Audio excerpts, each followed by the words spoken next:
All right, what's up, everybody? Welcome in to a victorious whiskey and wine. Let's fucking go, Jaden Daniels, dude. Holy shit, man. Can you imagine being with fireworks going off with 6 people left in the Can you imagine being so good at football that you're like, I've got a Heisman on the line. I got to put up stats. Let me score 8 motherfucking touchdowns and make it look easy while doing it. I don't even know what to say, Matt. I've never seen. We are witnessing. Careful, bro. Careful. No. What I'm saying is, we are witnessing a potential somewhat revolution in college football right now, right?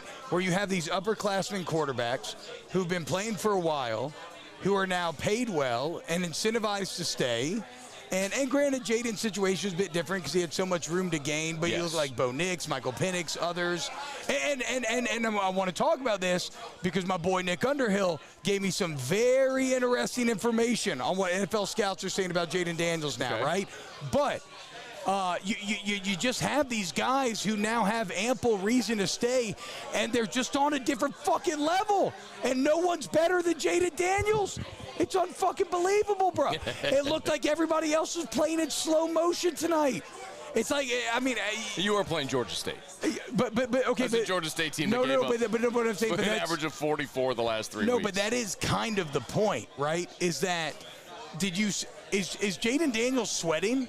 Look at the fucking postgame. Does he have a single bead of sweat on his forehead? He's got some big hair. That man has not sweated all night. That's what I'm saying, bro. It's like he made it look fucking easy, routine. He might as well have been a fucking high schooler playing with junior high kids. Like, I played against so many Georgia State level teams where it was like 28-14 in the third, and you finally score. Remember your coach, and you make it like 35-14, and maybe the starters get out. Jaden, everybody, it reminds me of the V for Vendetta scene when Hugo Weaving's character is operating at just a different speed than everybody else can accomplish. Like Jaden Daniels, and to be clear, it is Georgia State, right? But that's the point. It is Georgia State, and it was so clear how good this motherfucker is. Nobody could touch him. Nobody could handle him. He's faster than everybody, smarter than everybody, executed better than everybody. And then LSU leaves him in for 8 motherfucking touchdowns. 8 motherfucking touchdowns. So here, we need to talk about that for sure, about leaving him in. And I don't care that they left him in. All's well that ends well. Yes, but the reality is, we need to get our cigars. We need to get our cigars and drinks, boys. Hey, boys. Let them know. Anyway, we'll do our toast here. We need our cigars and drinks. Cigars and drinks. Yeah. So here's the we're at Don Juan. Let's be very clear. How many people were left in Tiger Stadium in the second half and then in the fourth quarter? Fucking, I don't know, 10? Everybody's in here now, dude. Everybody came over here. So you know, nobody in the country was watching this game. No. Oh, Laurel, thank you so much. Thank you, Laurel. Thank you. Give it up for Laurel. Super chats for Laurel. Let's fucking go. Let's fucking go, Laurel. All night. Getting everybody right here at Don Juan Cigar Bar. The best fucking place to watch a goddamn game if you just want to get drunk with your partners and have a good time, dude. Nobody was watching this game.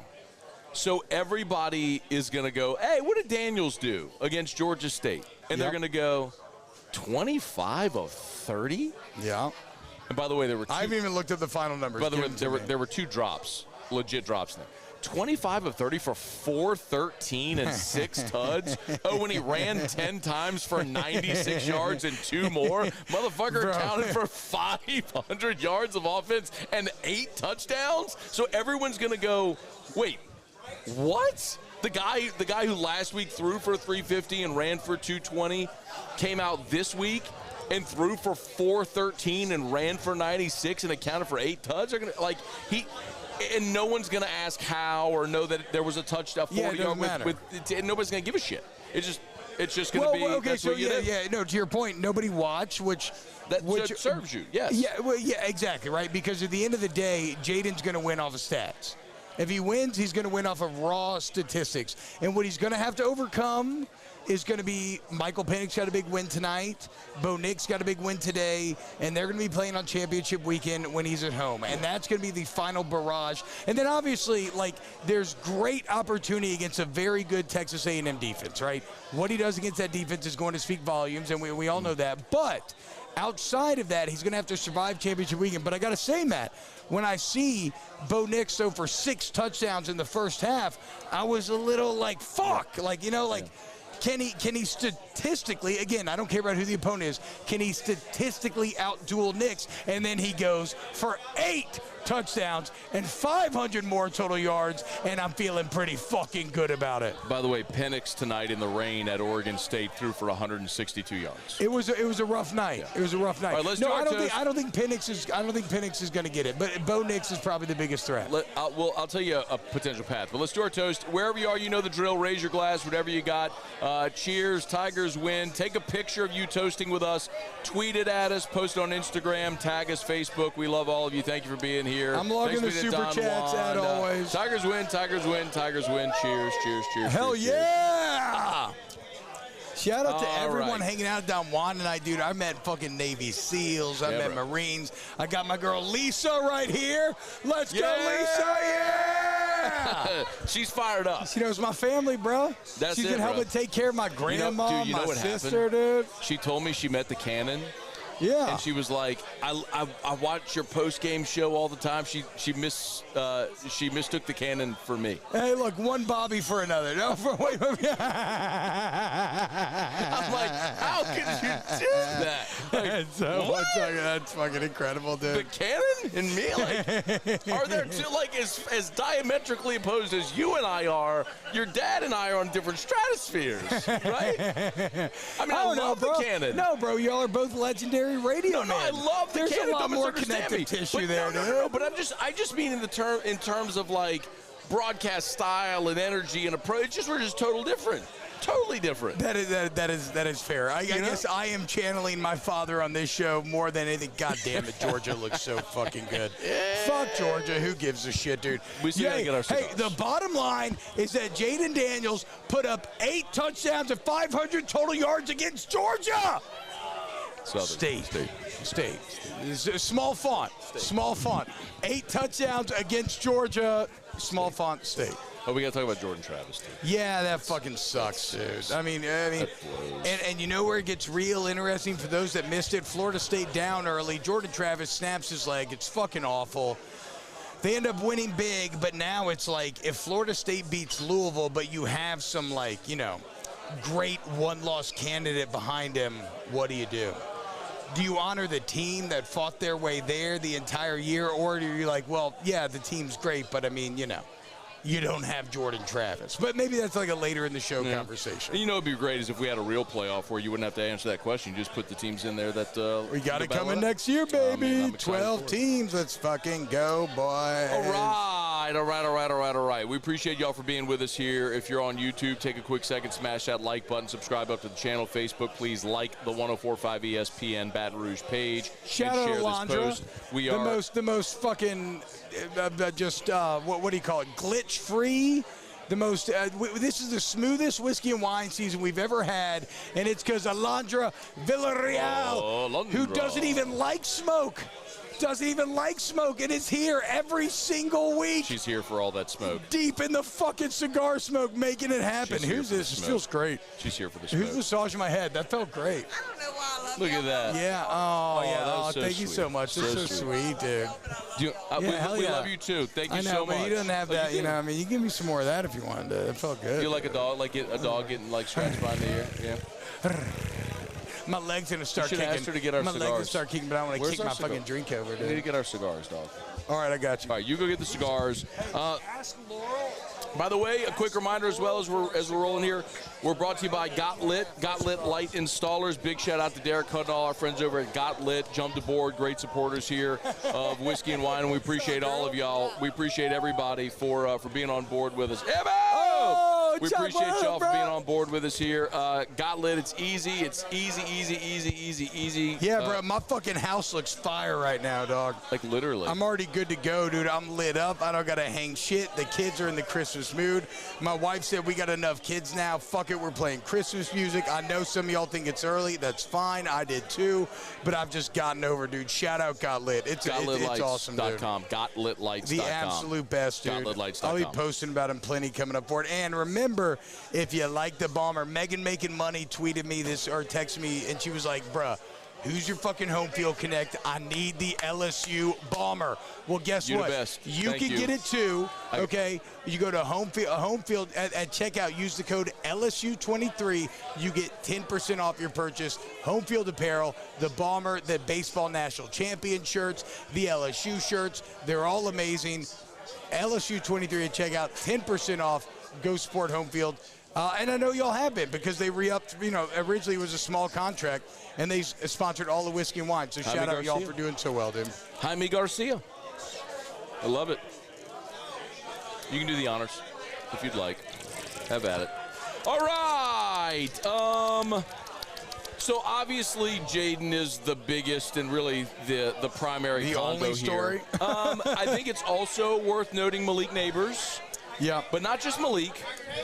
Malik ended up. So somebody in here earlier needed Malik to go 111 for a big bet to hit, and I was like, he was at like 70. They were up like 30. I was like, I don't know, dog. I don't know if it's gonna hit. And then he fucking got it on the review. I didn't even think about that. So Malik 8 for 140 and 2 scores. Let's go, dude. Kyron Lacey 5 for 101 and 2 scores.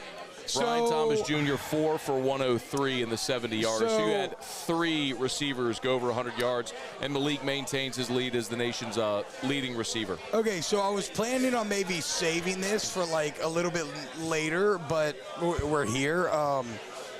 So there's always a disconnect between the general public's draft rankings and the actual scouts draft rankings, right? Okay. We see that every single year. Would we agree that Nick Underhill is probably as in tune with NFL knowledge as about anybody that we have in this market, right? Like Nick's created a hell of a thing at New Orleans on football, right? And he's in touch with all the scouts. He texted me this earlier today. He said teams are saying Jaden is a top 20 pick. And I texted him back. I said, that's awesome. It makes sense. Watching him against a lesser team is hilarious. It's like everybody's moving slow motion. And then he said, they're saying Neighbors, Thomas, and Jaden are all top 20 prospects in this NFL draft, dude. And that's maybe, if you want to be negative, why this becomes also kind of crazy is because you have that unbelievable collection of talent. But also, let's fucking celebrate it, dude. You got 3 Sunday players out there on offense right now just fucking tearing shit up constantly. Yeah, I mean, I don't doubt the Jaden thing at all. And Malik has been a projected first-rounder all year. It's just a matter of where does he fall in the in the wide Marvin receiver Harrison, hierarchy. the Roma Dunze, all the Keon Coleman. So where does he fall, right? So and that might be a team preference thing. So we'll see how that goes. But yes, I completely agree. It was interesting. I did see a mock draft this week that had Brian Thomas going 32 to the Eagles.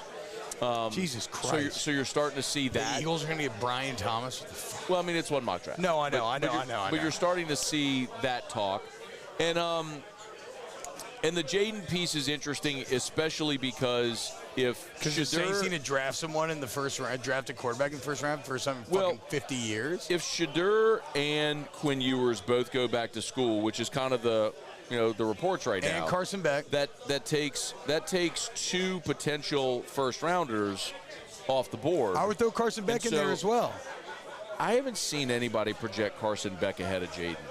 No, okay. All I'm saying is that's enough. But Carson Beck is now rumored to be returning to Texas. Well, that's fine. To Georgia.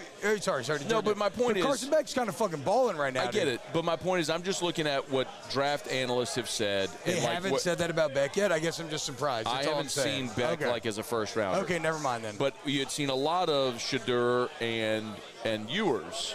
Right, so there's this general consensus that the 1, 2 in whatever order is going to be Caleb Williams and Drake May, and then it's that whole Shadur, Quinn Ewers, Penix, Nix, now Jaden's in that mix as well. So, like, but if you take two of those guys off the board, then Jaden's going to go up. By the way, I also think as a result of what he's going to do at the Combine and the Senior Bowl, he's going to skyrocket because when teams get him in a room and meet with him, like he's gonna ace that shit. Well, so one of the themes I would say, Matt, of Whiskey and Wine this year has been that none of this is by accident for Jaden, right? Like, that's something that we've talked about every single week, right? It wasn't like we always assume that you get a year older, you get a year better. That's, somewhat true if you don't put the work in, but, like, you don't take the astronomical leap that Jaden Daniels did from last year to this year unless you're working your dick off. Yeah. And you know what NFL teams always want to try to judge? What are the intangibles? What's your work ethic? Are you willing to put in the hours, or are you like a Johnny Football, who I loved watching, but now we know literally was getting by on fucking just like pure athleticism. Like never, like literally, like we learned in the doc, never watched a goddamn minute of NFL film, which is insane, right? But he went in the first round.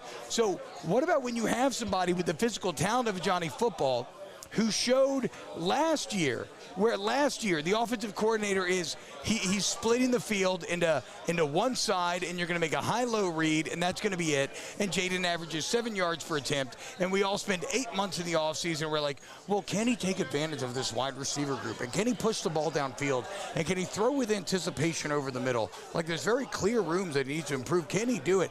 And then he doesn't just improve on it. He blows it out the fucking water.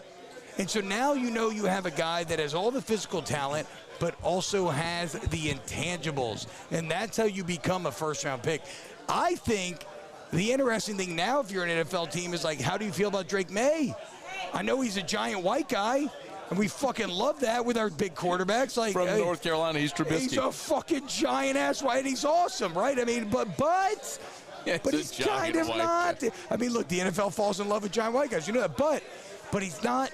Josh Allen.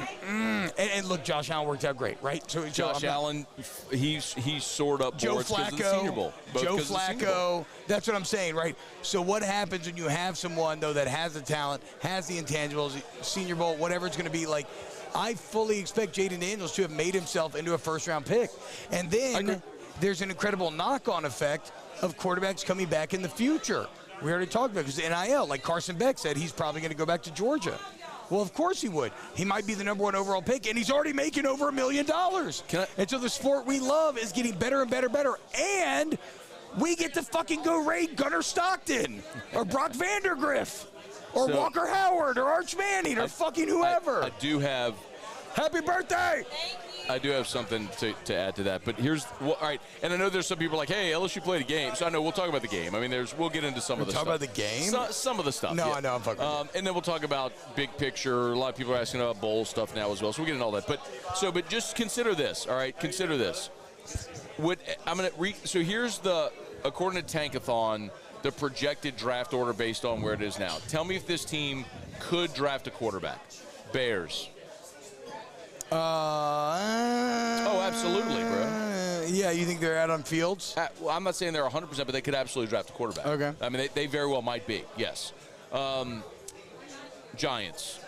They just paid Daniel Jones, well, so that's tough. But the Giants are panicking. I get it.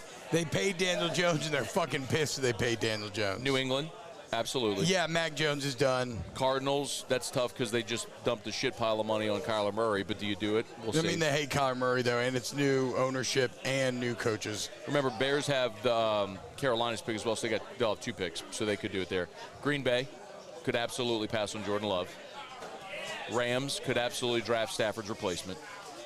Titans might be good with Levis, we'll see. Falcons absolutely could draft a quarterback. Washington, absolutely. Sam Howell's not their franchise.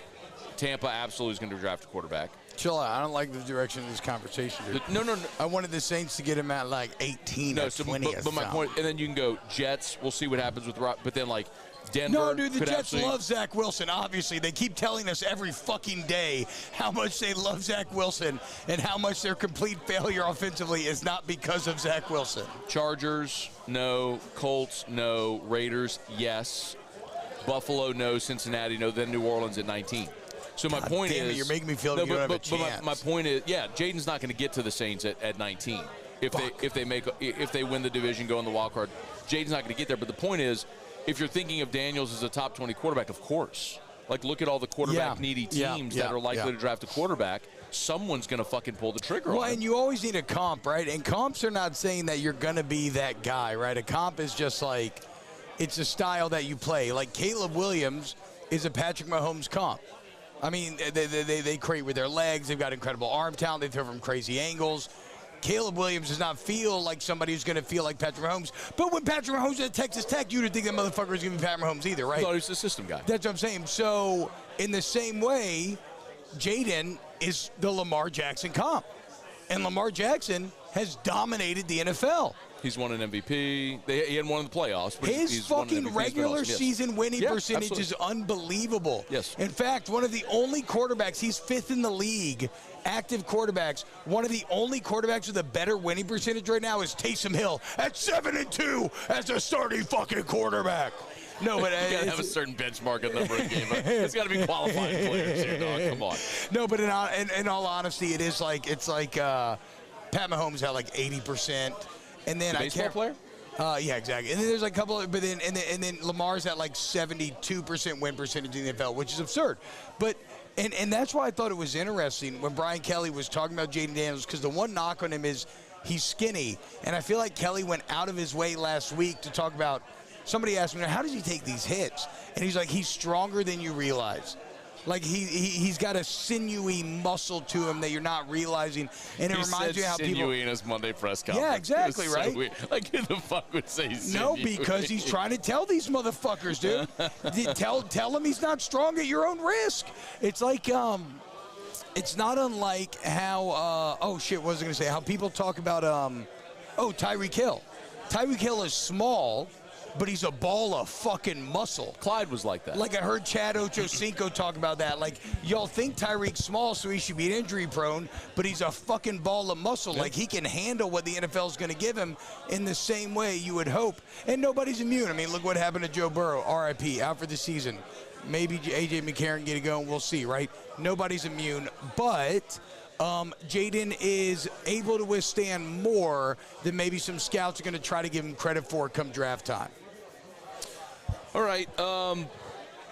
YouTube, smash that like button. We appreciate you. T-Bob's logging super chats. Shout out to everybody who's watching. Joe Parker, Jacob Thompson, Daniel Bryant, Edward O, the Nuss Bus driver. Edward O's a loyal listener. Never change the tag, dude. Fucking right, Edward O. I feel you, dude. The Nuss Bus driver. He's... It doesn't matter, dude. He's driving that bus off the cliff. It doesn't matter, dude. We all, it is what it is, dude. We all take shots. Jacob Thompson said Matt and T-Bob 2024. Hell yes, Let's go change the world, you and me. Yeah, fucking Oregon, Washington. I got local election results fucking up my Oregon, Washington stream the entire night. I'm like, I don't give a fuck who won local judge or whatever. No disrespect to anybody in the race. I hope you all do great. Totally disrespected people in the race because I don't give a shit about politics. I hope everybody finally does something good for the state. I fucking hope that's the case. Not likely to happen. All right, do you want to talk about the game a little bit? We might as well. Okay, all right, we'll go through the game. Because there is something to be said for how awful the defense was at the beginning of this thing. Can I also say, here you go, here's highlights of Jade. There's the touchdown run. Can I also say, he's just on a different speed. When I got here, I love Don Juan when LSU wins. Yeah.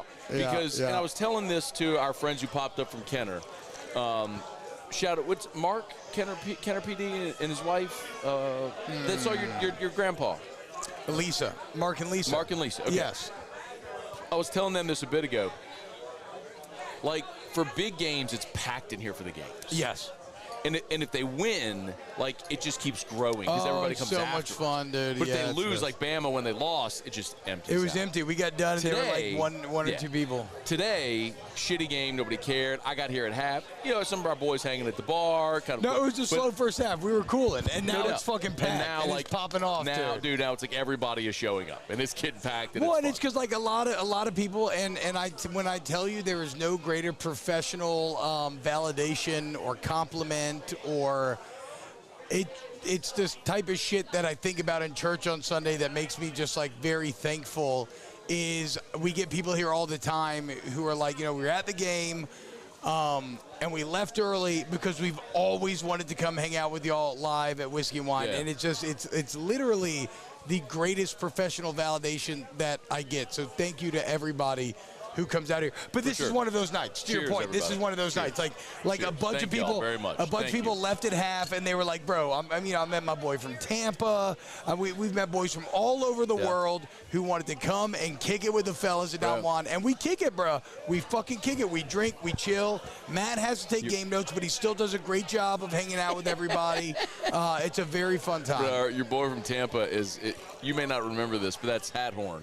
Yeah, well, he told me you went on like a 10-minute rant on Hathorn back in the day. It wasn't a 10-minute rant, but like it was 2019. We were doing the show the day before the SEC championship game, and we're at the Hyatt in the lobby, and he was shit-faced, and he spilled a drink all over our equipment, and I was like, and you he did say he doesn't drink as much anymore. Well, it was a point where it's like, brother, all right, respect, you've got to get the fuck away from me. Like, you just have got to get the fuck away. Anyway, so he came up and he's like, do you remember me? I'm like, sorry, bro, I don't know who are. And he's like, Hathorn. I was like, oh, Hathorn.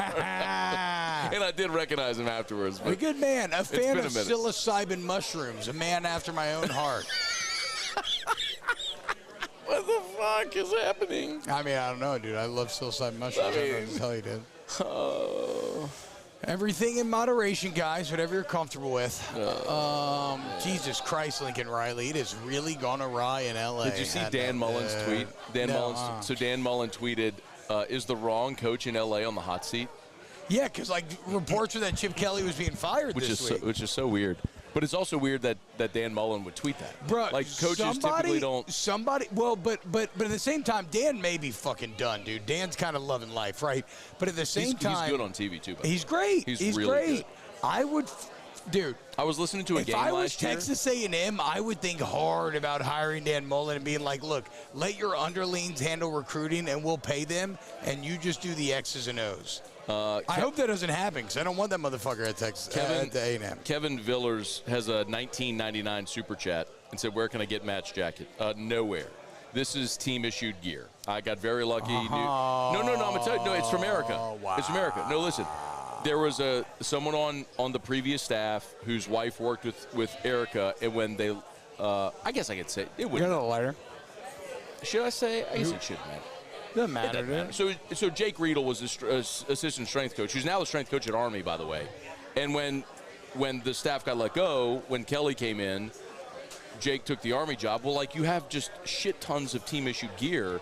So Jake just brought all of his gear up to where Erica works at St. Jude, and so one of the she funniest. Snagged me some jackets. So it's like, you can't buy this. I mean, it was just like a team-issued thing. One of the funniest parts about the this was Jake Riedel's jacket. One of the funniest parts about the cup of coffee that I had in the NFL was when they made the switch from Reebok to Nike, and so we get done with all of our summer OTAs and everything, and everything had to be Nike from that point on. So they brought us all in and gave us just a massive trash bag. And we got to fill a trash bag with just mounds of Reebok shit. I have so much St. Louis Rams Reebok NFL shit. It would blow your mind. And it's all ugly. It's all like bad material. Like, you don't want to wear any of it. But I'll never forget the day when me and all the other rookies were just fucking packing giant trash bags full of Reebok NFL gear before we went home. Oh, that's so good. I actually remember trying to fly back with it, and they told me I couldn't, and I had to ditch a bag. I like mailed one home, and then I had like another bag. They're like, I was like, all right, whatever. I also want to say, you can't roll your eyes at me for saying team issue shit when, like, you and Hester are the fucking masters of just calling G-string and getting team issued shit. That's Hester. Baseball that's jerseys and shoes and everything. That's but Jake. you wear it all. That's not me. But you wear it all. Yeah, I get. It's like you got Nolan Cain's baseball jersey. No. Yeah, but that's like how like. No, my point is you can't give me shit. My point is I'm not actively. You know how when you go out, like, okay, let's say you go out. I didn't actively go get this. No, what I'm saying is, you know how when you go out with your boys and you have one of your boys who's really fucking good looking, right? And everybody else is trying to catch the fall off pussy. you know your boy's going to get with the hottest girl, and you're trying to get with the girl that's like next to her, the girl behind her, whatever. I'm getting fall off equipment, baby. You know what I'm saying? Like, Jake's getting the A1, but hey, if you got a little bit extra on the side, what's up, dog? Come holler at me, dude. That's all I'm saying. Get your boy some gloves. That's all I'm saying. Yeah, just give me some gloves, dude. Look at me. Yeah. Just a little runoff. That's what we used to call it. Just a little runoff, dude. Okay. All right, so real quick, let's go into the game. We're not going to spend a super ton of time like going painstakingly through the game, but we'll hit the high points. Georgia State got the ball to start the game. They won the toss and took the ball. So they wanted the ball thinking, let's go score because we think your defense is shit and we can go score. Imagine that. And as fate would have it, LSU's defense was shit and they went right down the field and scored. God damn it, dude. It was such a – and at this point, there were about 5 people in the bar, and we were all just like – you know what was, but we all also thought whenever you saw that touchdown, like, all right, Jaden's got to do it. He's got to go. Like, come on, let's go. That's actually true. Every time they scored, or every time like a running back was about to score a touchdown and got tackled, we were like, fuck yes, dude. That's another touchdown for Jaden. Bro. But yeah, to your point. So they have a 3rd and 3. They get the ball. They were just screening LSU to death, just trying to get on the perimeter. So they have a screen for 4 yards. They run for 3 yards. It's 3rd and 3. Mason Smith's offside. And so they know they have the deep shot, and they hit the 31-yarder. It's like, God damn it. Like, what the fuck are we doing here? Who was that on the coverage, 26? Who's 26? It was Ashton Stamps. And then later in that drive, Stamps had the PI in the end zone. And so then they got the ball. That was a weird play where Georgia State thought LSU crossed the neutral zone. Yeah. They hadn't. Yeah. And so the classic, like, snap, the line doesn't move, throw it up, see what happens. And Stamps had just gotten mossed, and so he was insecure. Kansas State, they rallied and beat Kansas. Wow. Okay. Yeah, and JMU lost, dude. So anyway, so they score. It's 7-0, and LSU didn't waste any time. 1, 2, 3, 4, 5, 6, 7 plays. Neighbors, 18-yard touchdown. That was a beautiful touchdown too because he caught it at about the 5. I fucking missed the touchdown. He carried some motherfucker like 5 yards into the end zone. It was beautiful. That bums me out. I got to watch it on film tomorrow. Jaden had a 29-yard run on that drive, so it was like, all right, here we go. It was just very obvious. Jaden just ran his way down there. Again, it was immediately obvious that he was he was Neo in the Matrix fucking with the agents after he's, like, figured out the Matrix. Like, it was a man on a different plane of football than the people that he was competing against. Yeah, no doubt. So you're tied at 7. They get the ball. They hit a big play on a 3rd and 6. But there was holding, which brought it back. So they had a 3rd and 16, so they had to punt. That was your stop. Javen Nicholas had a 27-yard punt return. How about that to see a fucking punt return? Like, we actually saw a punt return. And LSU put 2 guys. They put Clayton deep and Nicholas kind of as an up back. And they fucking just kind of pooched it to Nicholas, and he returned it for 27 yards.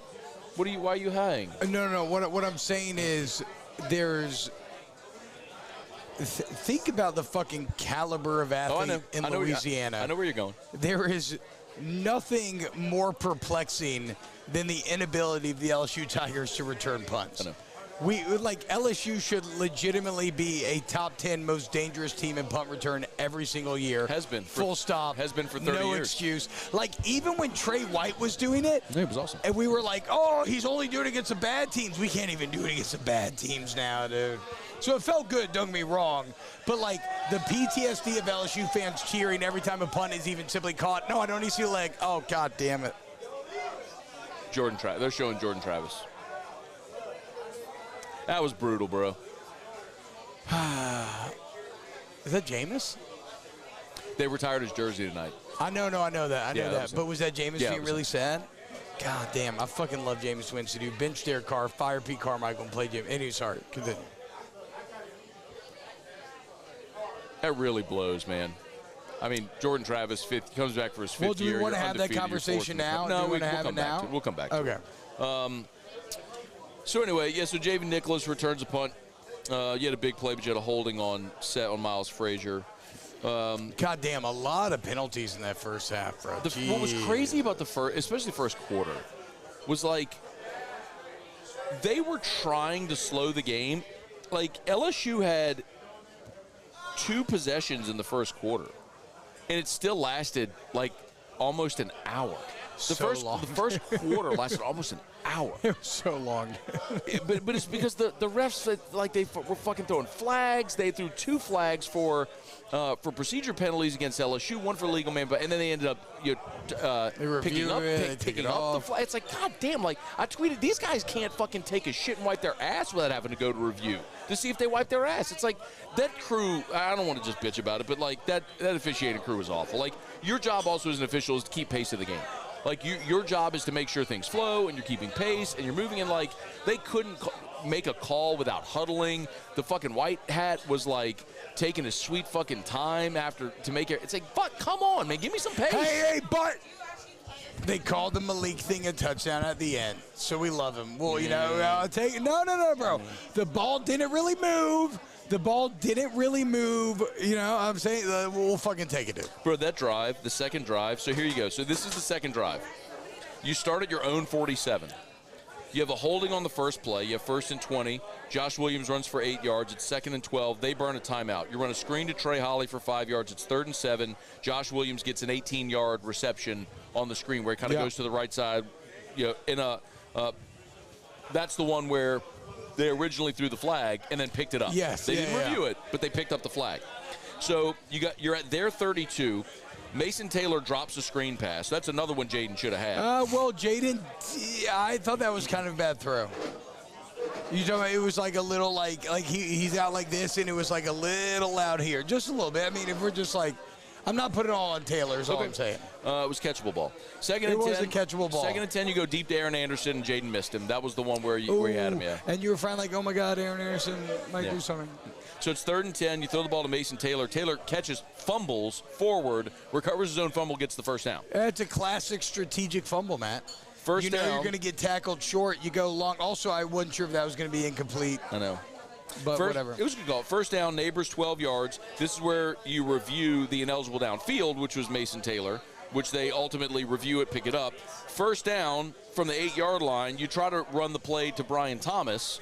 And by the way, they were going to throw the ball. Malik was going to throw it to Jaden on the play. Yeah, so they had Brian double Thomas, screen. They had Brian Thomas coming around. Yeah, the reverse. They hand it to Thomas. He fumbles it, but Malik was coming the other way, and Jaden had empty. Oh, he's going to throw it to Jaden? Malik was going to throw it to Jaden. Oh, wow. Brian Thomas. Give him a receiving tud. Yes, oh, that's 100%. Wow. If you get a chance to watch the All-22, you'll see it. But I saw the double reverse coming. I didn't know that Jaden was leading it out. Jaden had leaked. Damn, so they were going to throw one to Jaden for sure. And so you have 2nd and 14, and so Jaden's like, fuck it, I'll just run it in from 14 yards out. And so you score. It was the sloppiest fucking 53-yard touchdown drive you'd ever see in your life. 9 plays, 53 yards, 357. You had multiple penalties, reviews, drop passes, couple of fumbles, but you fucking scored. And you're up 14-7. And that was the end of the first quarter. They would go down and score on the 44-yarder, so you're tied at 14. Bro, then the ensuing kickoff, they kick out of bounds, and Deshaun Womack just fucking checks the guy.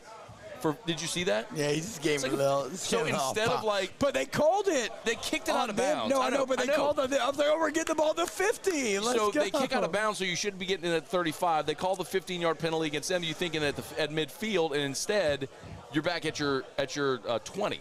But it's good because that meant you got. It's not a smart football play, but this was the ensuing joke every night. You got a holding or that. It was like more yards for Jaden. And so you got to go 80 yards. More yards for Jaden. And you went 80 fucking yards. That's 30 more yards for Jaden to get there. And Kyron Lacey had the touchdown reception on that one, the 27-yarder. Let's see. You're up 21-14. Georgia State. Oh, this was kind of where the game competitively ended. They went for it on 4th and 8. And threw an incomplete pass. The kid was open too, and it was an incomplete pass in the end zone. So, he was wide. He was open. Yeah, fucking open, dude. So you get the ball back with 2:36, 70 yards to Brian Thomas. I mean, just like that. You're thinking 2:36 left in the half. Let's put together drive, go score. First play, 70 yards, Brian Thomas. Well, not only that, like how often have we seen this team score before half?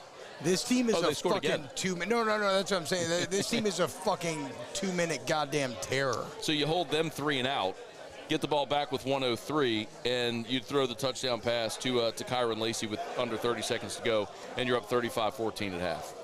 So Second half, first drive of the second half, we saw Mac Markway score a touchdown. That was cool. And that was first and goal after the Noah Cain had the 20-yarder. So first and goal, they threw the touchdown pass to Mac Markway. Mac Markway is probably the most complete tight end that LSU has on the roster. Yeah. Like he is think Kittle, think Algie Crumpler. Yeah, like the big dude that can be an inline blocker that's also going to be a really good physical receiver downfield. He's the blend of all of them. I like the play design too. Put Jaden under center, a little play action rollout, like just really under center, nothing. Under center. That's what I'm saying. You put him under center and it's a play action roll. It's like nothing you've ever really shown up to this point, and it gets Mac Markway a tud, a little confidence. I like Mac Markway a lot.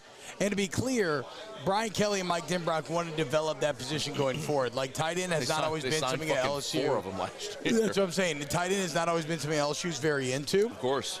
But it's the greatest mismatch in football. And Mac Markway, to your point, Matt, I would agree with you about him being, like, a very complete tight end. Denbrock even said that in fall camp. Everyone was enamored with Kamorian Pimpton because he looks like a pterodactyl. But he's never going to be. But he's very predictable when he's in the game because he's never going to be a blocker. He's going to create a lot of mismatches as a receiver. Pimpton, you talking about? Kamorian Pimpton. Yeah. And the other one is Jackson McGowan, who they love. He's got a very good receiver skill set, but he's got to get bigger. So those guys, and then the other one they signed was the JUCO kid who's played a bunch this year, but he's a blocker. 89. What's his name? I'm blanking. Oh, the quarterback. No. No, I'm joking. Who's the quarterback the last couple of years? Mashburn. Jack Mashburn. Oh, Mashburn, yeah. That's who you're talking about, right? Jack No. Mashburn. No. Yeah, Jack Mashburn. Remember, he set the record against Florida. They had all the rushing yards at TDP. It's not Jack Mashburn still? I'm fucking with you. It's not Jack Mashburn. I don't know who the fuck it is. Connor Galbraith is his name. That's the kid. JUCO kid who basically he's a tight end that's just an extra blocker now that they're going to keep getting him bigger and bigger. And what?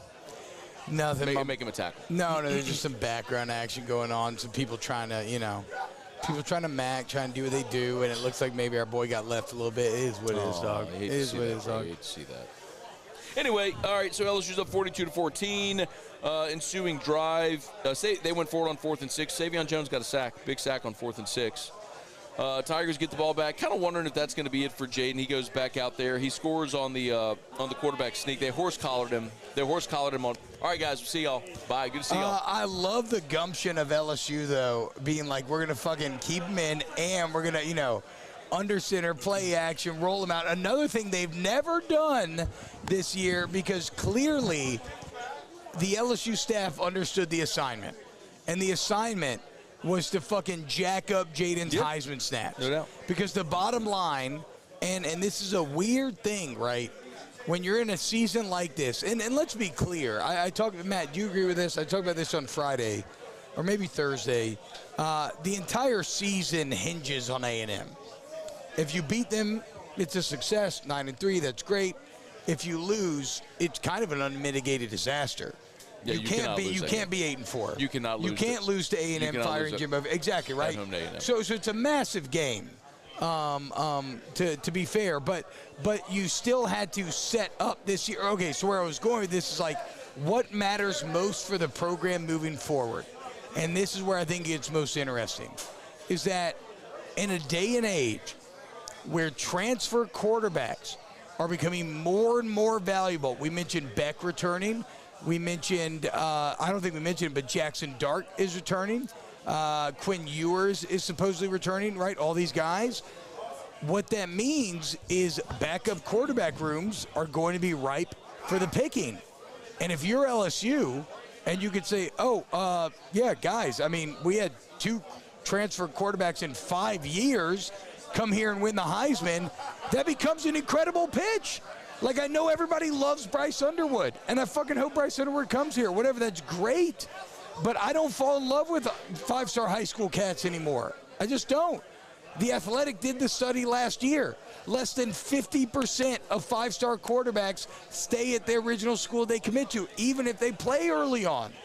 Like, we are quickly seeing data develop where it is more valuable to snag a good transfer. And so if you can be LSU and say, bro, we had fucking Joe Burrow come from Ohio State, he won the Heisman. We had Jaden Daniels come from Arizona State, he won the Heisman. Then that becomes fucking massive. Our boy Wiggins! Matthew Wiggins, legend. But you get what I'm saying, right? Like, I mean, like LSU clearly understood tonight that the best thing they can do for the program going forward into Brian Kelly's 10-year tenure is to do everything you can to get Jaden Daniels to take home that Heisman Trophy. Well, the other part of it, too, is just on an individual level. Like, if you win a Heisman Trophy, you are forever, they say it all the time, right? You are forever known as Heisman Trophy winner. Yes. It is the greatest individual award in sports. Is that true? Yeah, I think that's actually, it is. I mean, yeah, it's, right? It's the like, greatest that's individual. Actually, like, you are a forever Heisman Trophy winner. Soccer fans might be like Ballon d'Or, but like, who gives a fuck? Fuck so, if that means Jaden on a 3-loss team that's not going anywhere plays a little more in the fourth quarter against Georgia State to pad his stats, fucking A. Go do it. Yeah, 100%. Injury risk, okay. If he's good with it, roll. Well, and they did it, they took risks. What are you playing for? They took risks with him, right? Because, like, if he catches a Jordan Travis when you're up by 35 against Georgia State, everything blows up in your face, right? Like all of a sudden Brian Kelly's an asshole, LSU are jokes, blah, blah, blah, blah, blah, negative recruiting. But everything in life is a calculated risk, and you passed and then some, because our motherfucker Jaden Daniels ended up going for 8 motherfucking touchdowns. 8 touchdowns, y'all. Bo Nix went for 6, and Brian Kelly and Jaden Daniels and Mike Denbrock said, okay, well, let's go for 8. So someone asked if Brian Kelly's coached a Heisman winner. No, Manti Te'o was the runner-up in 12 when Manziel won. Brian Kelly, that's the crazy thing. Brian Kelly's never had a good quarterback. Or, excuse me, regardless if you think about the quality of the quarterback, that was one of my fears going into this year. Brian Kelly and Mike Denbrock have never really had a good quarterback. Desmond Ridder, not Brian Kelly. Desmond Ridder with Mike Denbrock would have been the closest thing. But incidentally, the 3,000, 1,000 club, Dan Lefevre is one of them from Central Michigan, and Kelly coached him at Central Michigan. Okay, I apologize then. I was only looking at Kelly's Notre Dame. I didn't know that. Okay. I didn't know Lefevre was in there. So excuse me, I'm a little bit off then. That's a completely different fucking era. No, but I mean, that was 25 years ago. No, but to be fair, I didn't know that, because I was just looking at Kelly. Like, Kelly does not have impressive quarterback play from Notre Dame. Huh. It was one of the things that I was worried about coming in this year, is advocating, like, Jaden should get better, and people were like, well, but, like, has Kelly ever had good quarterbacks? And I just looked at Notre Dame like, God damn, you're right. He kind of never has. The other thing, too, about the transfer thing is there's a kind of a scotch of irony here, in that Jaden's success is actually going to cost you more. Meaning, yes, you're going to be more appealing to an elite level transfer, but the elite level transfers cost more money. Like, you got Jaden for really nothing in NIL. Like, Jaden didn't come here and get a big pile in NIL. He wasn't like, he didn't have tons of major options of schools falling over themselves to get him. So what Jaden got was a relative pittance. So if I wanted to just, like, maybe you accuse me of being a homer here. I'm not guessing, by the way. No. I get what you're saying. Like, no. I mean, no doubt the market's developing, right? Transfer going to cost more. What I would say, though, we are always going to be a state that is not going to have more to spend. We're quickly seeing that develop. So the pitch of, hey, man, we may not be able to pay you like this other school, but you can come here and we have the fucking dogs where you're going to have more success. Like, I would say that offsets. It's a compelling case, yes. It offsets maybe the opportunity cost of just, like, raw more money. But that's something that we can only see over time. Like, I can't say that I believe that's 100. Like, don't get me wrong. One of my biggest fears, Matt, we looked at it this week. You look at the recruiting rankings, and I don't give a fuck about individual recruits. I like team rankings or whatever. If you're in the top 10, I don't give a fuck. Like, I'm not going to, like, I'm not going to be like, oh, what the fuck? Why are we not 4? We're number 8, right? But LSU's like 12 now, and if you look at every team ahead of them, the average NIL deal is like, 150, 130, 90, 110, 105, and then LSU's at like 67. So the fear is that you're seeing the Louisiana economy come back to bite you in a sport where it's maybe never been that relevant before. And that's where Jaden winning a Heisman becomes exciting, because maybe it offsets some of that raw fiscal problems that you could run into. The other real benefit that you have is just the dirt, because you're always going to get kids from Louisiana. Like that. Well, you're going to have some dogs to throw to now. Not just unlike Les Miles, if you're going to throw to him, you're going to have some dogs to throw to. You'll always have them. I mean, Brian. Look, Malik Neighbors is from Acadiana. Brian Thomas is from Walker. I mean, Chris Hilton from fucking Zachary. Shelton Sampson, where did Anderson go? New Orleans. He was at Carr. That's what I'm saying, bro. I mean, just throw a fucking rock. You're going to have some fucking dogs to throw to, dog. That's what I'm saying. Come out here. I said, so I kind of did this segment this week on AFR. We clipped it, and it got a lot of engagement. But I was talking about more so defensive backs, but it's true about receivers as well. But the point is, a lot of people melted when Kai Bates decommitted this week. So Kai Bates was the top 100 corner out of the state of Florida, and you don't have many top 100 recruits right now. But I'm telling you, like, Kai Bates got purged out of the class. Oh, he got purged out of the class. I'll say that flatly. Like, he got baited. I don't know what you're asking. He just got like fucking nutted out the class. They just shot him out. Now he's gone, dude. Guy just got fucking jerked off out the class. Later, dog. Enjoy fucking Oklahoma or wherever you're gonna go now. So I think when I say it this way, it'll make sense. Brian Polian, when he was the recruiting coordinator last year, you signed Jeremiah Hughes out of Bishop Gorman in Las Vegas. He's a 3-star. Played a little bit tonight. Brother, you could throw a rock from LSU's campus and hit 3 stars. True. So my point is, why are you getting on a plane? No, why are you getting on a plane, investing the resources to fly to Las Vegas you get on a plane to fly to California to recruit Eli Ricks because he's the #1 corner in the country. Yeah. You get on a plane, you fly to South Florida. If you want a 3-star corner, bro, we got 17 of them things hanging out here in New Orleans. And they're fucking dogs. And they're beasts, dog. So you want to get on a plane to go recruit Patrick Peterson, do that.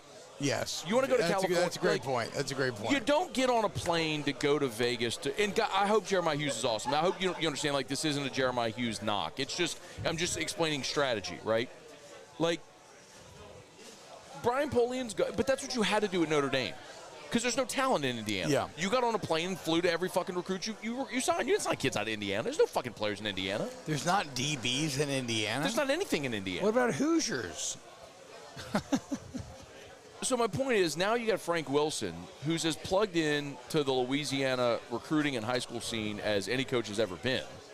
And, like, if Frank Wilson says the dude out of JFK in New Orleans who's a 3-star corner can play at LSU, I believe him. Yes. You know what I mean? Like, yes. I don't need. No, it's a great point. I don't need to go to Nashville. You don't got to sell me on it, dude. I know. I don't need to go to Nashville to get Andre Evans. So my point is, in the time that you've lost Andre Evans and Kai Bates, you got 2 commitments. One kid out of Hattiesburg, one kid out of JFK in New Orleans. Yeah, fuck him. Like, I'm good. My point is, like, do you trust Frank Wilson? Because I do. I do. If you do, I think you probably did okay in that swap, regardless of what recruiting rankings say. Like, Justin Jefferson was a 2-star. He went to Destrehan. Like, I think they probably put eyes on him. Look, that kid can play. To reference another athletic article, we can dig up the numbers if we ever wanted to do this, Matt. If, like, one of y'all motherfuckers wants to pony up for Scone and Tea again and, like, pay us to do it. LSU is kind of Iowa. LSU's not the best at getting the most out of 5 stars, but LSU is fucking damn near unparalleled when it comes to turning 3 stars into NFL dogs. Like in You got a lot NFL, and it's no, that's what I'm saying. It's to your point. Kids in No, Louisiana, it's to your point. It's because what you're talking about. A lot of underrated fucking dogs in Louisiana that don't get the national respect that they deserve because in the context of Louisiana, they get lost in the shuffle. Whereas in other states, you're like, oh my God, this kid is so athletic. Like, fuck you, bitch. I got 17 of them things. Osiris Torrance is a great example. Osiris Torrance, what a fucking dog. Was from St. Helena. He's there in Fuck Billy Napier, by the way, dude. Fuck. Stop going after UL players, you fucking pussy. Just fucking try to win in Florida, you little bitch. Why is he going after Louisville players? They're doing good. No, UL, dude. Oh, okay, sorry, my bad. Yeah, I'm not getting into all that. All I'm saying is I've talked to some of my UL homies, and Billy Napier. You got homies at Louisville? I'm not going to disrespect my homies like that. I'm not gonna. All I'm saying is fuck Billy Napier. Anyway, continue. I don't remember what we're saying. We were just talking about how there's fucking dogs here, dude. Like, Osiris Torrance, and that LSU like, knows how to develop Osiris Torrance came in the same class as Cardell Thomas. And Cardell Thomas was the kid. He was the kid at Southern Lab who was highly rated. It was like you had to go get the kid from Louisiana. In Baton Rouge, who was highly rated. He was like a must-take. But there were a lot of people in recruiting circles that were like, dude, Osiris Torrance is a better player.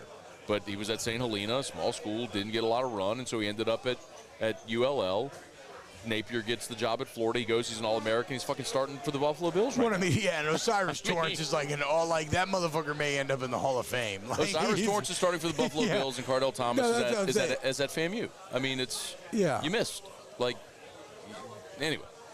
Anyway, the point is you got DBs. You don't got to go elsewhere if you don't want to.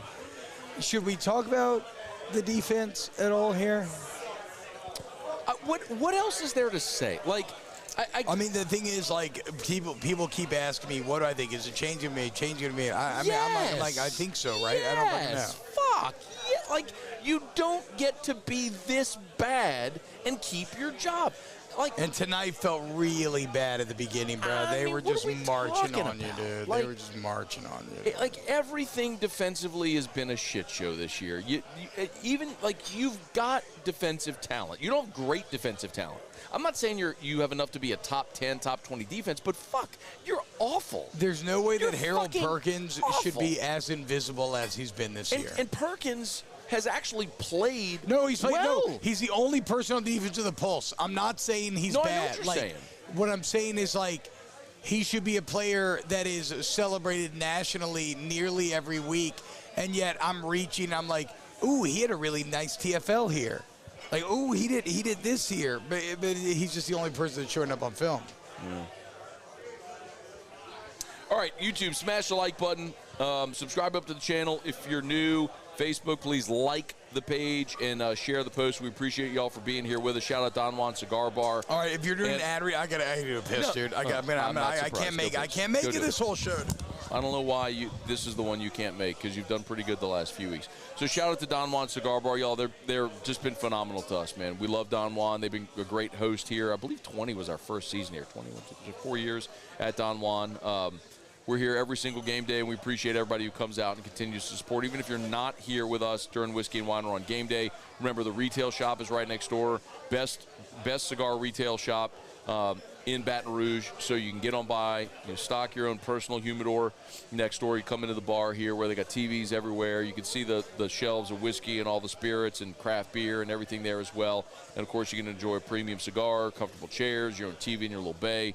It's a great spot here at Don Juan. Of course, we appreciate Got Lit, GotLitLights.com, GotLitLights.com. Told you they doubled their staff. Got Lit doubled their staff this year, and they filled their schedule last week. They were already full. So my point is, it's going to be really tough to get Got Lit to just come out and give you like that hey, let me just get an estimate.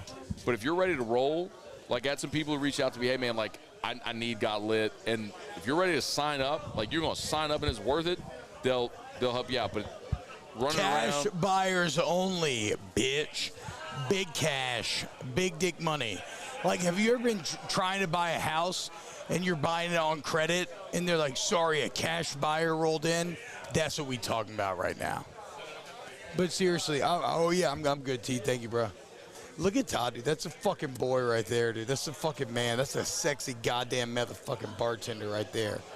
Anyway, he is, dude. He looks like fucking Khal Drogo. He's got these big biceps, this big beard. Like, fuck. Got it.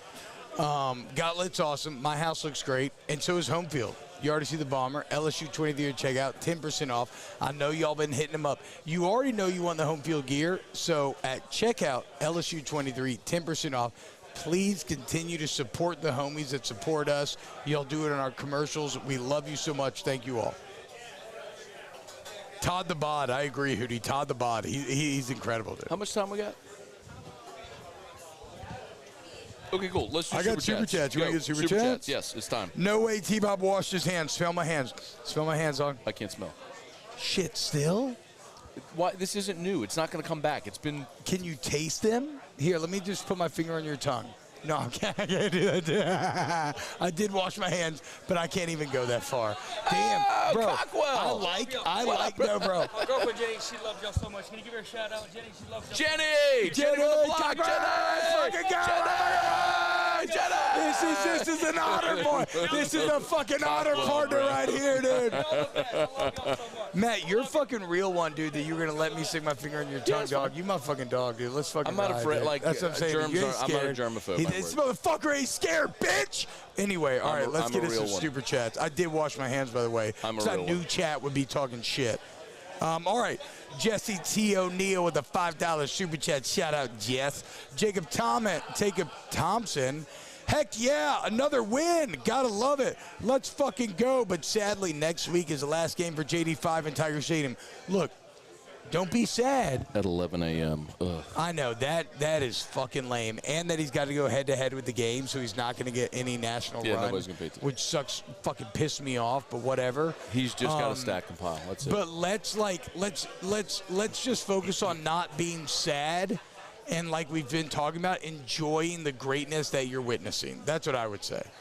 Jared Fontenot, $10 super chat. Thank you, Jared. You my dog. Austin Kidder, $5. Game Day mentioned What's up, Austin Pac-12. Game Day mentioned Pac-12 Game Day mentioned a Pac-12 showdown for the Heisman, as if Jaden doesn't exist. So he shoved TDs up their asses. Respect the Michael Johnson run. Who's Michael Johnson? Who's Michael Johnson? He's talking about who's the running back for Georgia State? He's talking about Collins? It doesn't really matter. JC Champagne, $5 super chat. Sipping some Knob Creek at Disney World. Watching whiskey and wine and celebrating Jaden Day touchdown night. Let's go, Jason. Fuck yes, dude. I'm about to be there, bro. I'm about to be there right after the SC Championship. I'm being Epcot, drinking ass beers in Norway, looking at the garden sculpture of Elsa and shit. I'm be getting fired up. Fucking love getting drunk at Epcot. That's my favorite place in the world to get hammered at. Okay. Jesse, besides Don Juan. Jesse T. O'Neill, $5 super chat. Only one more game with Matt House at DC. Sadly, maybe only one more game with JD. 5. Bittersweet. Do you think he would play in the bowl game?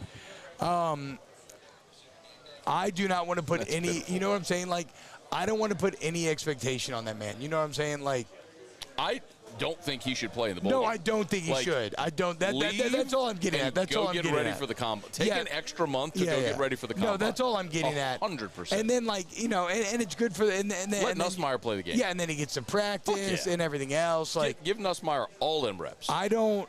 And that's not to say I'm not like last year where we were kind of like, well, I want, you know, some people were like, I want Nussmeier to get the reps because we're not sure about Jaden. I'm not saying that. If Jaden wants to play, I'll fucking 100%. You know, if he wants to play, God bless him. Yeah, I'll do whatever you want to do, JD. But he wants to go. But I ain't gonna judge you. That's all I'm saying. Bro, if he's gone, I'm like, thank you, bro. Yeah. It's been thank you so much. Yeah, this year was awesome. You the fucking man, dog. You've been just a light in the darkness of some of the bad times of this year. Michael Johnson was the track star in the 90s. I know. It was the 96 Olympics. He won the 200, the 400, the gold cleats. I know the whole thing, but I don't understand the reference. No, neither do I. Unless there's a different Michael Johnson, I don't know. I feel like Michael Johnson is like Mike Williams. It's one of those sports names. There's been like 18 of them, so I can't keep track.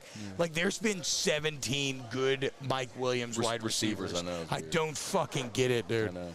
Matthew Gardner, $5 super chat. DraftKings has JD5 plus 130 now. Give it to this man. What? Also, hold on, let me thoughts check. I need on to check Zach that. Arnett for LSU DC. Hell no. Fuck no, dude. Fuck no. Why the fuck would you trust anything you saw? Zach Arnett put on a master. Mississippi State is one of the only defenses that is worse than LSU's. You know who I want? And it's what everybody wants. It's chalk. Blake Baker. Right? Am I wrong? I'm down with that. Go get.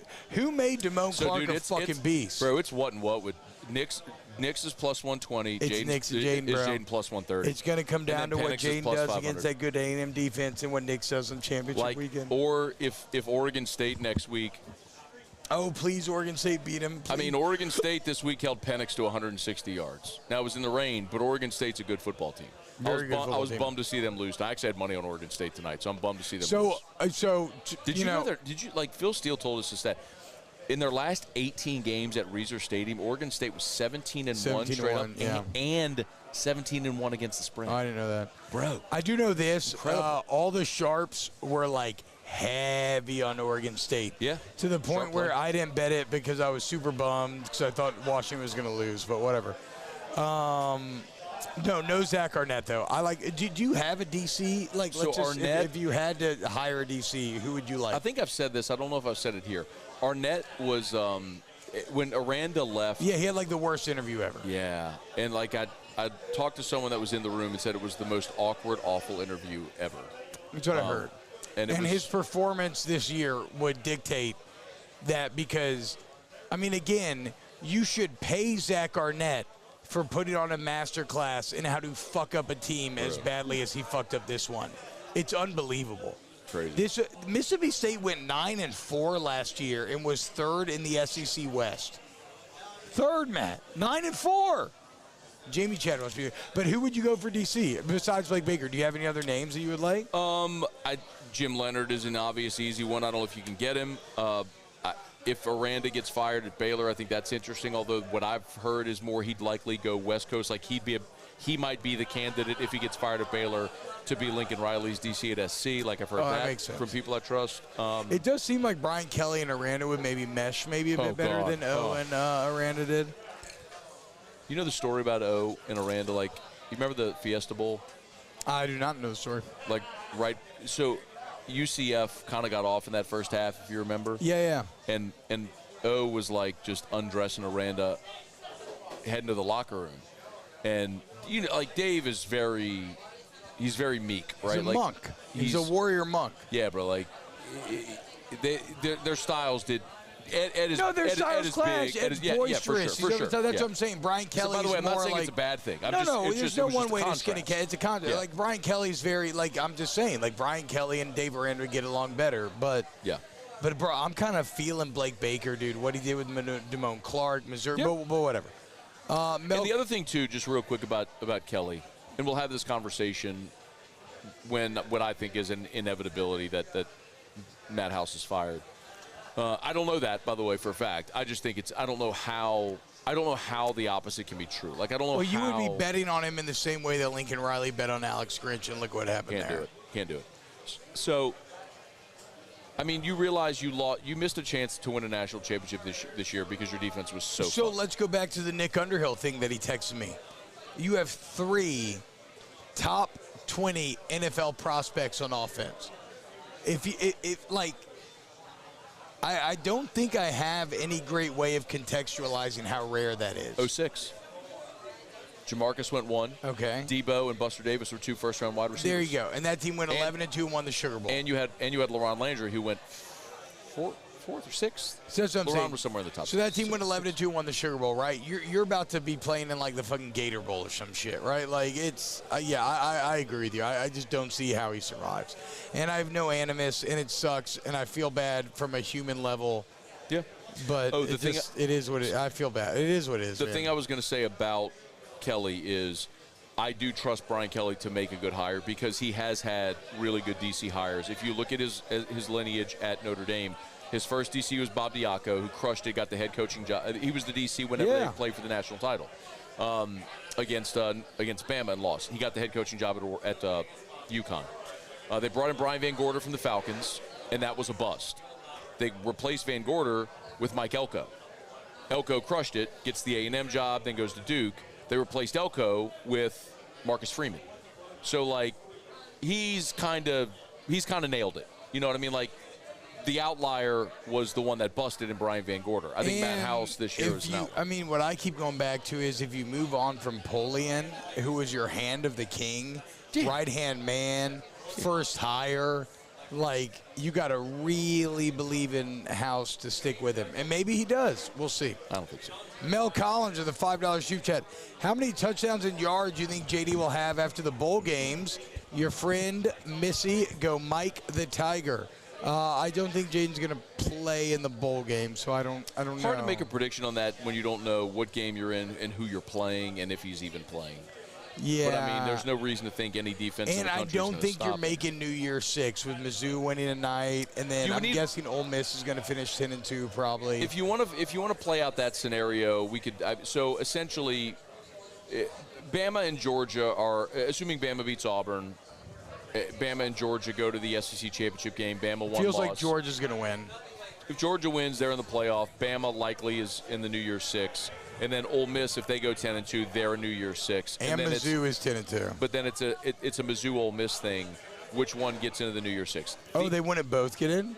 They could. You could see a scenario. It's going to depend on how the rest of the country looks. Oh, okay. So there's which teams make the playoff, which bowls with their automatic ties now flip to at-larges. There's a lot of different things that. But the point is, LSU's far down the pecking order. So the real question is, so if Missouri had lost tonight to Florida, they'd have been a 3-loss team as well. LSU would have a head-to-head.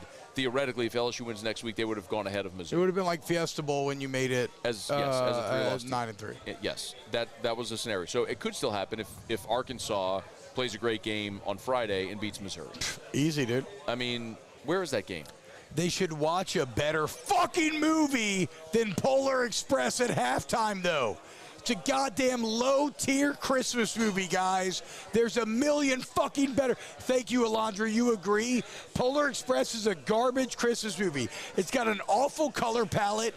Basically, they make the North Pole look like the fucking Industrial Revolution with child labor. It's all brick. It's all brown. It's all smoky and gray. I want my North Pole with green and red and snow and fucking cheer. Get the fuck out of here, Polar Express.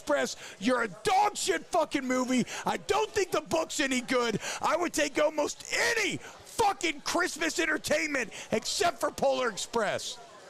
Give me all 3 versions of The Grinch. Give me Christmas Vacation. Give me fucking Christmas, or give me anything but Polar Express.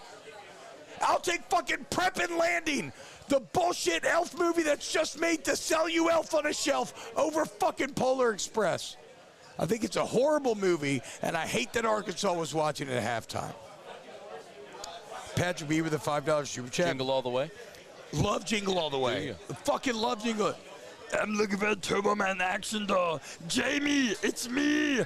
Oh my God, Dad, you're Turbo Man. And Sinbad being like, hey, give me that motherfucking shit. No, I'm going to get that Turbo Man, man. Fuck your kid. I brought him up here. I'm about to kill this motherfucker. Yeah, fucking Jingle All the Way is incredible. I fucking love Small Soldiers. Not a Christmas movie, but a very good movie. Home Alone? Yeah, obviously. Of course. Obviously. Home Alone 1 and 2. Well, I'm actually Christmas more Vacation. of a 2 fan. I'm more of a 2 fan personally. But you say Christmas Vacation, which is obvious. Yeah, that's what I'm saying. No, I agree. agree. All I'm saying is, like, Polar Express is so far down the fucking pecking line on Christmas movies. By the way, Arkansas, that game is at Arkansas. And Arkansas dominates that Missouri series. No, they don't. Never mind. Missouri dominates that series. Because Arkansas resents it the way LSU. That's the really weird thing. Oh, that's their LSU. That's their we're less, like y'all are less than. Arkansas hates the Missouri game. They're like, they made this fake trophy for the game, and they're not really our rival. Yeah, bad year for that. Can I also say, Arkansas fans hate the Missouri game. If somebody else tells me that Nick Saban should be coach of the year, I'm going to lose my goddamn mind. Nick Saban has the most talented team in the entire country, according to fucking recruiting rankings. Like, I don't give you credit for underachieving and then doing well at the end. Eli Drinkwitz, Lane Kiffin, I would take either of them over Nick Saban to win. If Nick Saban wins Coach of the Year, Kirby? Nah, fuck Kirby too. Fuck him. No, fuck Kirby. What do you mean? He has the best players, dude. Fuck him. It's just how it goes, bro. You win the league, you win fucking Coach of the Year. Well, that's bullshit. I get it. This is how it's going to go. Patrick B, $5 super chat. Brian Kelly should have let JD5 go for 9. Awesome to meet y'all last week. Patrick, it was very fun meeting you last week. Hell yeah, dude. I had a lot of fun talking Marvel with you. Bryce Boudreaux, MMA announcer, $20 super chat. Let me do my best buffer here. Going to try and attempt to make it next week after the game to Don Juan for my first whiskey and wine in person. Thanks, guys, for all you do. I've enjoyed listening to Whiskey and Wine after every game. They're hyping JD right now. Was that a pretty good buffer? No. What? That was not very good. Damn. You got to go way deeper. Going to try and make it next week. Wait, are we doing Michael Buffer or Bruce Buffer? Which one's the MMA guy? Bruce. Yeah, Bruce. He sucks. I was trying to do Bruce. He sucks. Wow. He does suck. It's funny because, like, the UFC guy, Rogan is phenomenal. But obviously. The Mike Goldberg was, like, the play-by-play guy. They shit-canned him for Anik, who's awesome. But Buffer, like, when nobody gave a shit about the UFC, that's like who they could get. They could get like a low rank. Like Buffer brother. Yeah, that's it. That's it. They got like caffeine-free diet Buffer. It's like, but now he's kind of become like this caricature of the sport, and he wears these gaudy jackets, and he does these jump spins when he. Bro, we're all trying to make it, dude. We're all trying to fucking make it. Is like a legit fucking dude. Like he trains and shit. He's like he got into a fight with one of the fighters in a fucking elevator one time. He's a fucking. I wouldn't fuck with him. I wouldn't fuck with him. I wouldn't fuck with him. Mark Bland with a $5 super chat. Oh wait, real quick, back to the bowl thing. Yeah. So we'll see how it all goes, but remember the highest ranked SEC team that does not make a New Year's Six automatically goes to Capital One. So if Missouri, Ole Miss, Bama are all in New Year's Six and Georgia's in the playoff, then LSU, if they're the highest ranked, goes Cap One. Again. If Missouri or Ole Miss falters, does not go New Year's Six, they go Cap One. LSU's likely ReliaQuest, which is the old Outback Bowl. Yeah, I know. ReliaQuest is such a fucking lame name and sponsor, dude. I really wish that I could be like my boy Celebrity Hot Tub and I could wear a giant bloomin' onion costume.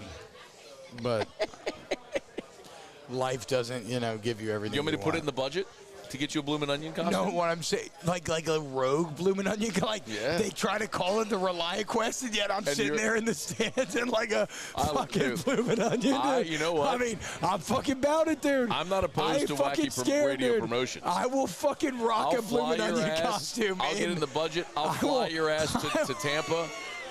Fucking, you'll be there New Year's Day at 10 a.m. and fucking in Raymond James Stadium in a bloomin' onion costume. I will wear a fucking bloomin' onion costume and film a tailgate video for 104.5 if that's what's required of me. All right, I'm going to the Heisman ceremony in New York. You're wearing a bloomin' onion costume at fucking other ReliaQuest Bowl. Mark Bland with a $5. I don't even give a shit because I'm gonna be in Disney.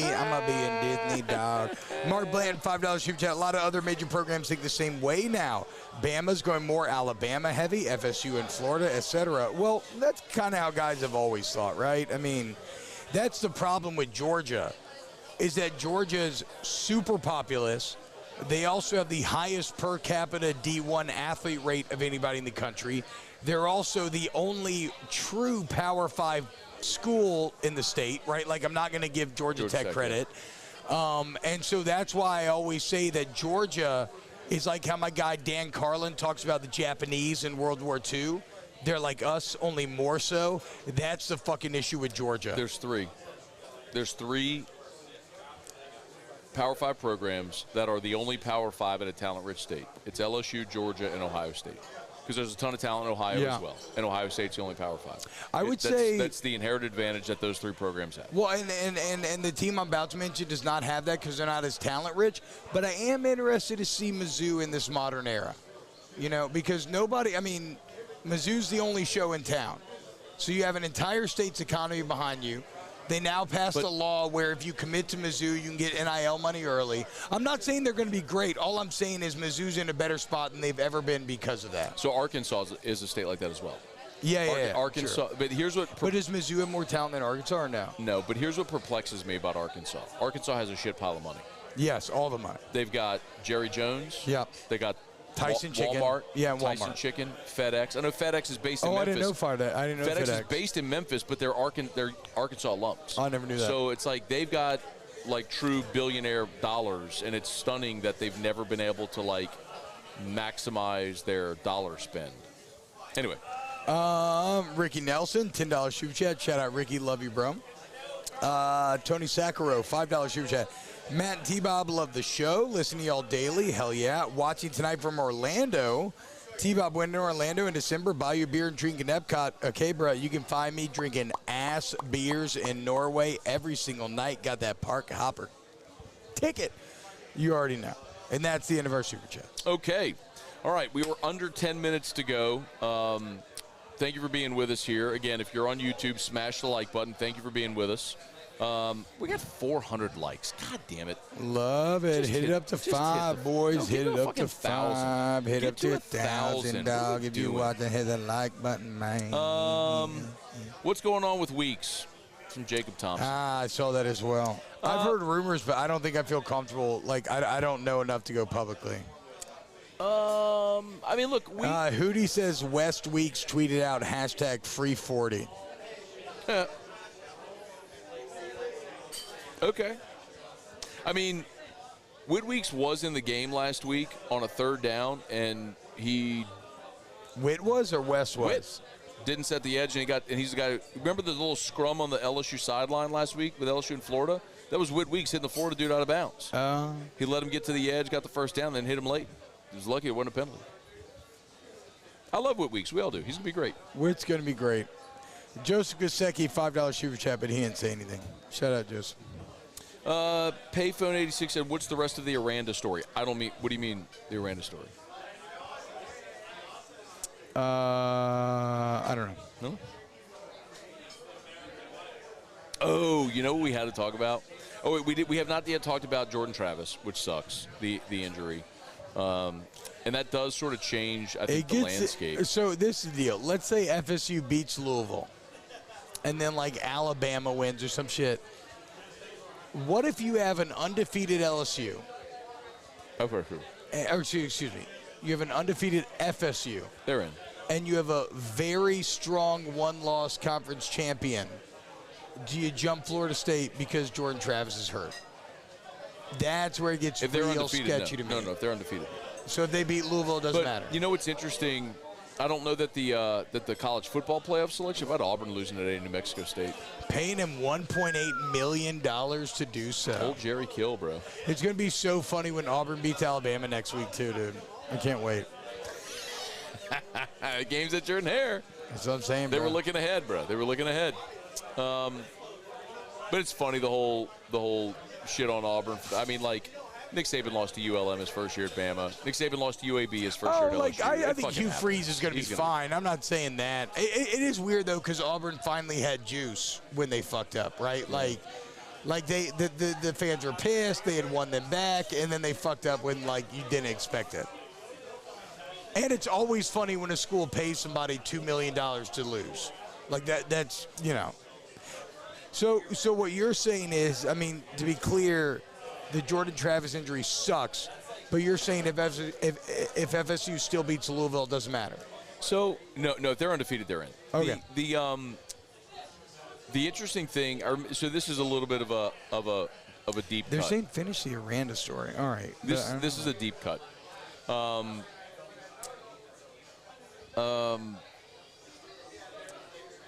Kenyon Martin. You remember Kenyon Martin? The basketball player? Yeah. Yeah. So Kenyon Martin at Cincinnati was ranked #1 in the country, and Kenyon Martin broke his leg in the conference tournament, and that year, and the selection committee dinged Cincinnati in seeding. Didn't they do that with LSU when they got an injury one year randomly? Maybe like Tyrus Thomas, Brandon Bass time or something. Anyway, it doesn't matter. Sorry, continue your story. No, I was going to say. So There is precedent in the basketball committee. Yes, for dinging people for not having their best player. Yes. I don't know if that would necessarily be the case here with football. Like if Florida State's undefeated, they win the ACC, and they're undefeated, and they're the conference champion. They're going to be it. I think are they talking about the Aranda story like from the Fiesta Bowl? Oh yeah, they're saying so. Like, yelled at Aranda. Yeah, it was undressing him going to the locker room, and like that pissed off Dave because Dave doesn't play that shit. Yeah. And it was really close for Dave leaving in 18 after that season. And like Dave's family loved Baton Rouge. Like that's the reason. Like he almost left to go to A&M, and then he almost left for a head coaching job in 18. And then ultimately did leave in 19. Like, and he was going to take the UNLV job. Like, he had verbally taken I remember that. He had verbally taken the UNLV job, and then his family didn't want to leave, and so he reneged. And then Baylor came, so he got a better job. But the Arandas love Baton Rouge, man. Like, his family loved Baton Rouge. So I don't know if things have changed now since he's been gone for 4 years, but just something. By the way, I don't think Aranda's coming back here. I think the overall point is that there are candidates out there, right, is what I would say. All right, we got 2 minutes. 2 minutes. Next week, Texas A&M comes here, 10 a.m. And I mean, 10:30, Don Juan's open. We'll be here. We'll be open at 10, but everything rides on that, right? I mean, the entire season. You can't lose to A&M with an interim coach. What a fascinating weekend for Louisiana football. You got A&M on Saturday that decides the entire LSU season, and then you got an Atlanta Falcons game on Sunday that essentially will also decide the entire New Orleans Saints season. There's still enough games to go to where that'll sort itself out. I mean, I guess, unless you have the chance to go 2 games up with the tiebreaker, or you have the chance to fucking lose in disappointing fashion and lose it. I mean, I feel you. Saints are gonna fuck it up. I feel you. The NFL is what it is. Like it'll be crazy, but like it's gonna be a fucking high pressure weekend next weekend, boys. All right, we're down to our final 60 seconds. Again, thanks to Don Juan Cigar Bar. I only need 30. 30 what? Just ask D-Rock. 30 seconds. Oh, I had to get one in.